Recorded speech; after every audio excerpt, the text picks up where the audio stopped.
Jafarzadeh is best known for revealing the existence of nuclear facilities in Iran in 2002. He is also the author of The Iran Threat, President Ahmadinejad and the Coming Nuclear Crisis.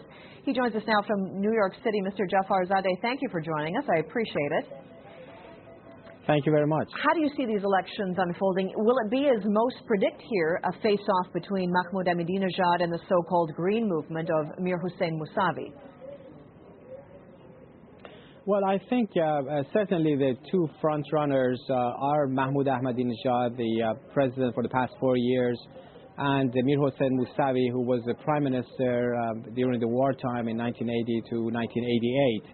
I don't think either way the elections would go would have much of an impact because of the credentials, the background of these two candidates.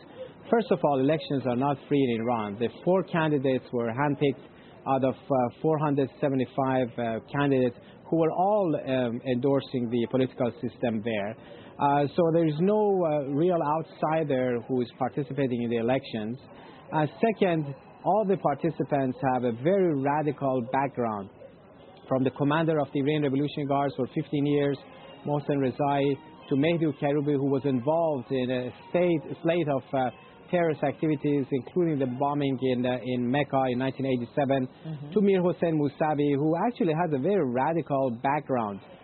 Under his watch, as many as 30,000 political prisoners were executed in a matter of days in the summer of 1988, which is the biggest massacre in the history of Iran. In fact, the students a couple of weeks ago at the university where Moussavi went to speak asked Moussavi why he has been silent about this massacre.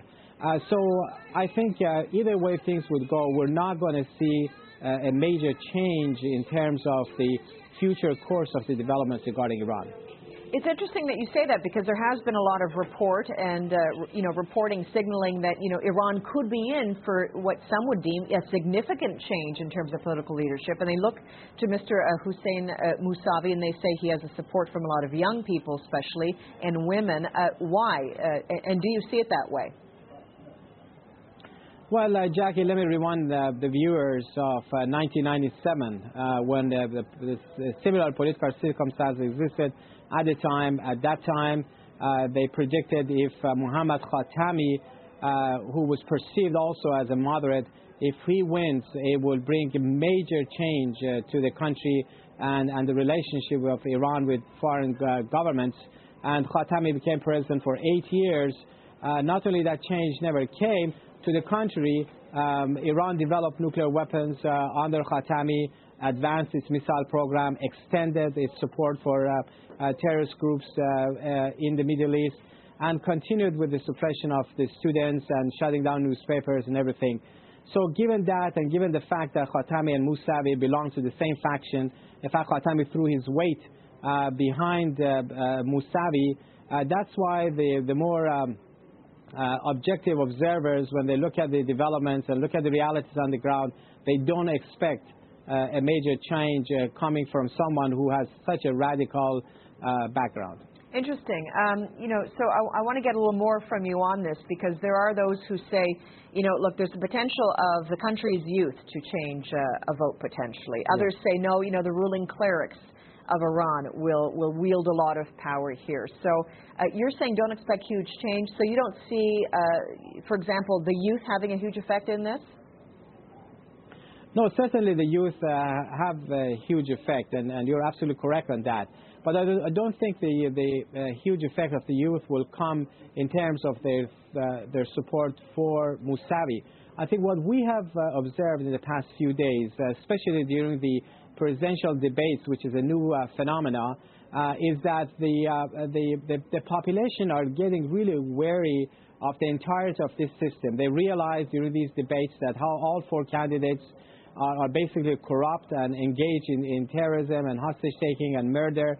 And they're thinking of another option, what they call a third option, thinking out of the box, out of these 4 political candidates, rather in terms of bringing a social change, a change from within, based on the desire of the population, and calling for the change of the whole system. They don't want clerics. They don't want a clerical establishment. Rather, they want a secular, democratic republic. And for that matter, those who cannot raise their voice inside Iran, they're gathering outside of the country. Actually, next week, a huge gathering is planned in Paris. As many as 70,000 people are expected to show their support for a third option, which is outside of the political system and those who are seeking democratic change in the country. Okay, so just quickly, your prediction on an outcome here? I think it's not a slam dunk either way. I've seen media reports. I've seen predictions that predict perhaps Moussavi will have a slam dunk, sweeping victory. I don't think that's going to happen. It is still very likely that Supreme Leader Khamenei can pull it off and have his favorite candidate, Ahmadinejad, elected, because he has the support of the Iranian Revolutionary Guards and the Supreme Leader and all the major organs of the regime. But we never know. As we saw back in 1997, a lot of things could happen. So we'll just have to wait until tomorrow. No doubt. All right. Alireza Jafarzadeh, author of The Iran Threat and a Middle East analyst, joining us. I do appreciate your time. Thank you.